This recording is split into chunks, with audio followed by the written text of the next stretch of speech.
Are you pregnant? Have you carried belly? ED me. Don't go anywhere, my mothers. This video is for you. Stay tuned. Hi guys, Nkechi here again. Today, I'm coming in as your nurse and your midwife. So today, I'm going to speak to our mothers, especially those who are pregnant. So today, my topic today for you guys is birth preparedness. What is birth preparedness? It is the process of you planning for your pregnancy. From the time you conceived, from conception, for labor and after labor. We call it prenatal, labor, delivery, and postnatal. So how do you plan for your pregnancy? Why do you think it's very important for one to plan pregnancy? Planning the pregnancy makes things easier for you. It makes you to have a smooth journey in pregnancy. And it also takes you away from reason because you planned yourself. You already know what you're meant to know. So when something comes up that is not normal, you are aware of it. So first of all, let's talk about choosing a healthcare provider. I'm going to give you guys this story before I continue. So last week, a friend of mine called me. She said, "Okay, please, I need your help." I said, "What's the problem?" She told me that she has a woman that is pregnant, and the woman has been noticing drops of blood from her vagina.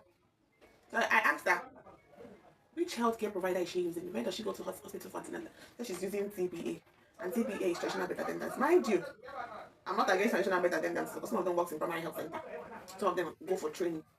So I asked her if she's seeing this kind of thing. So she told me that she's seeing mucus from her vagina. So I told her, okay, I've had similar experience.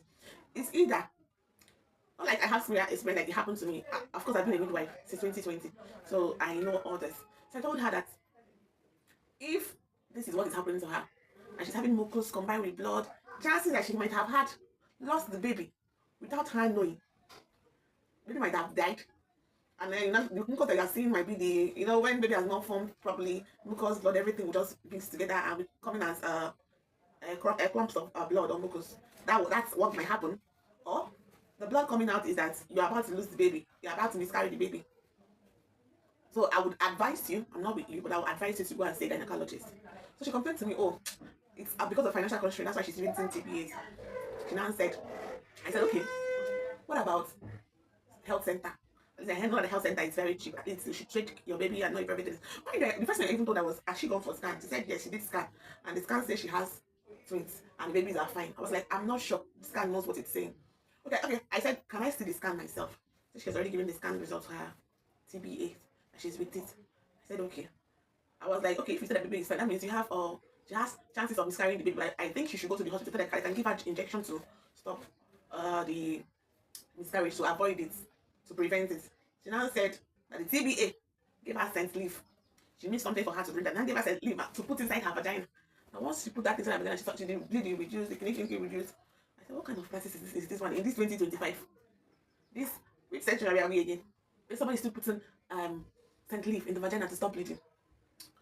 Oh, I continue talking. At the point, I felt like my too much talking is not even yielding anything meaningful because the woman that they are talking to wasn't even paying attention. She was okay with the TBAs, but they continued calling me. I told her, Inchi, if you have spoken to this woman, you have done all the best you can and she's not listening to you, please, you should leave me too. Let me rest. I am somebody's daughter.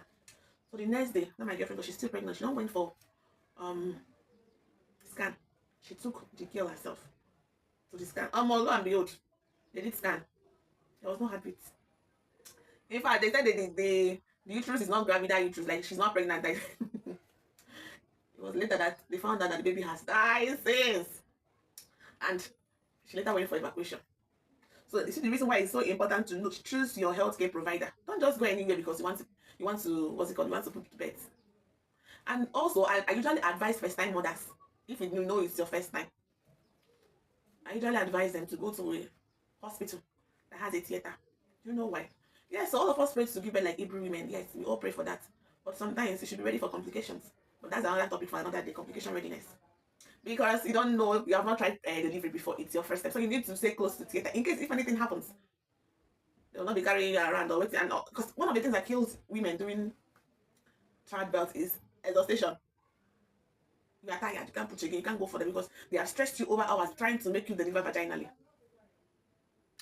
So, as a first-time mom, try using a proper hospital. Or even if there is no money, don't you go to TBAs, use primary health center. At least when primary health center, the midwives, they are so quick that when they notice something, immediately they are transferring you because they work in hand with a hospital that is ready to accept them anytime in case of emergency.